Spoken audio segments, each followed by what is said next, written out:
J. Moi, président de la République, qu'il démissionne. C'est de la poudre de perlimpinpin. Nous avons les moyens et la volonté de nous retrouver autour de valeurs et d'objectifs communs. Hémicycle à suivre en Facebook Live sur la page de Radio J. Bonjour David Revaud-Dallon. Bonjour Steve. Et merci d'être avec nous David comme tous les mercredis. Un plaisir. Vous êtes le rédacteur en chef politique du Journal du Dimanche. David, vous nous parlez aujourd'hui de la droite et de son congrès. Un congrès qui ne déclenche pas un enthousiasme délirant. C'est le moins qu'on puisse dire Steve. À 10 jours du premier jour de ce congrès des Républicains, qui déterminera, je le rappelle, le choix du prochain patron du parti, force est d'en convenir, la titanesque confrontation entre Éric Ciotti, Bruno Retailleau et Aurélien Pradié ne passionne que modérément les foules. J'en veux pour preuve le seul et unique débat télé organisé lundi dernier sur LCI qui n'a guère fait recette. Ils n'ont été que 288 000 personnes à le regarder contre 4 millions devant le match de Coupe du Monde entre les États-Unis et le Pays de Galles. Heureusement que c'était pas la France. Absolument. Vous étiez où, Steve, devant LCI ou devant le match ? Vous pouvez répondre à la question ? Absolument. Joker ? Le foot. Le foot. Ben voilà, vous êtes assez représentatif de ce qui semble être un éclatant symptôme du rétrécissement de la droite, à tel point que l'on peut se poser à moyen terme la question de sa survie politique. Comment expliquer, David, cette désaffection ? Il y a plusieurs raisons. D'abord, l'affiche et la distribution. À ceux qui ont connu la primaire présidentielle de 2016, rappelez-vous, elle opposait Nicolas Sarkozy, Alain Juppé, François Fillon, un ancien président et 2 ex-premiers ministres, et même celle de 2021 qui mettait aux prises Valérie Pécresse, Xavier Bertrand, Michel Barnier, Éric Ciotti. Le casting 2022 peut sembler très peu alléchant, et ce n'est en rien faire injure à ses compétiteurs que de souligner qu'en termes de stature, ils ne sont pas tout à fait à la hauteur de leurs prédécesseurs. Bon, ça c'est pour la forme, David, mais sur le fond... Dans cette course à la présidence de LR, chacun a son créneau idéologique et son positionnement. Le grand favori de la compétition, c'était Éric Ciotti, député des Alpes-Maritimes et finaliste de la primaire contre Valérie Pécresse, justement. Il s'est spécialisé depuis plusieurs mois dans un positionnement très sécuritaire, très identitaire, au point de sembler fricoter de plus en plus ouvertement avec la ligne rouge, celle qui sépare encore LR du Rassemblement national.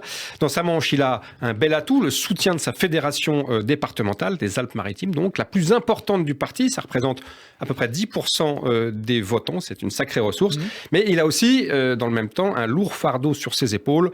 L'enquête, évidemment, que vient d'ouvrir le parquet national financier pour détournement de fonds publics sur les différents emplois occupés par son ancienne épouse. Éric Ciotti, un favori bien fragile donc, et les autres, David ? Il y a son principal challenger qui est Bruno Retailleau, qui est confortablement assis sur sa position de patron des sénateurs républicains.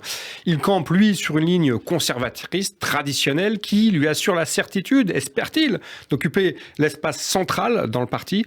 Et puis, il y a également l'outsider Aurélien Pradié, le député de Haute-Garonne, qui est le seul à revendiquer une dimension sociale dans cette course, mais qui s'avance d'abord derrière la bannière du renouveau de sa jeunesse. C'est un peu court, jeune homme, aurait pu répliquer Cyrano de Bergerac. Bruno Le Maire pourrait en témoigner. Lui-même avait utilisé cet argument massu de la jeunesse lors de la primaire de la droite en 2016 et il s'était violemment craché avec un peu plus de 2% des voix. À quel résultat pourraient aboutir ces stratégies différenciées ? Ce qu'on voit, c'est que chacun a ses parts de marché, mais la véritable question, c'est quel marché précisément ? Quelle est l'étendue de ce marché ? L'audience de LR semble aujourd'hui réduite à la portion congrue et surtout appelée à se rétrécir encore et toujours comme peau de chagrin. Les scores de la droite au premier tour des 3 dernières présidentielles sont à cet égard éloquents. Je les cite, 27,18 pour Nicolas Sarkozy en 2012, 20,01 pour François Fillon en 2017 et 4,78, c'est douloureux, pour Valérie Pécresse en 2022. Et je rappelle que si l'on en croit les différents sondages effectué depuis le mois d'avril dernier, depuis la présidentielle, l'exode des électeurs LR se poursuit vers Emmanuel Macron d'une part, Marine Le Pen de l'autre. Et c'est pareil pour les militants ? Si on se penche sur le nombre de votants potentiels à ce congrès LR, qui sont aussi les militants, leur total atteint péniblement aujourd'hui les 91 000. C'est pas très lourd pour un des grands partis de la Ve République. Certes, c'est toujours plus que les militants écologistes qui devraient être moins de 10 000 à mettre un bulletin dans l'urne le week-end prochain pour le premier tour du congrès EELV. Mais la formation gaulliste, qui avec le Parti socialiste était la grande formation dominante pendant un demi-siècle, connaît là, incontestablement, après une grandeur, une forme de décadence. Conclusion, David, c'est grave, docteur ? La situation, elle est assurément sérieuse. Bien sûr, un retournement de situation en politique, c'est toujours possible. On ne peut jamais rien prévoir. Le pire n'est jamais exclu, d'ailleurs. Et un retour en grâce de la droite, à l'issue de ce second quinquennat d'Emmanuel Macron, n'est pas inenvisageable. Mais ce qui est sûr, c'est que ce retour en grâce n'aura pas lieu lors de ce congrès, sans sondage, sans réelle possibilité de mesurer la participation, les codes de popularité des uns et des autres. Une surprise peut certes advenir, par exemple la victoire de Pradier, mais quelle que soit l'issue du match, cette compétition a aussi de fortes chances de demeurer dans l'histoire de la droite comme la lutte finale. Vous me tendez la perche, David. Vous parliez de retour en grâce, c'est celui d'Olivier Giroud, hier soir.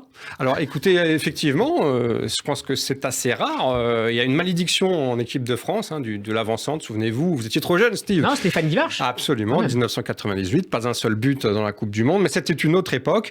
Et là, effectivement, il faut croire que le forfait de Benzema a laissé la place à Olivier Giroud. Je rappelle quand même qu'il y avait de l'espace pour marquer et qu'on verra ce qu'il en est face à des oppositions un peu plus sérieuses. Et bien sûr, le Danemark.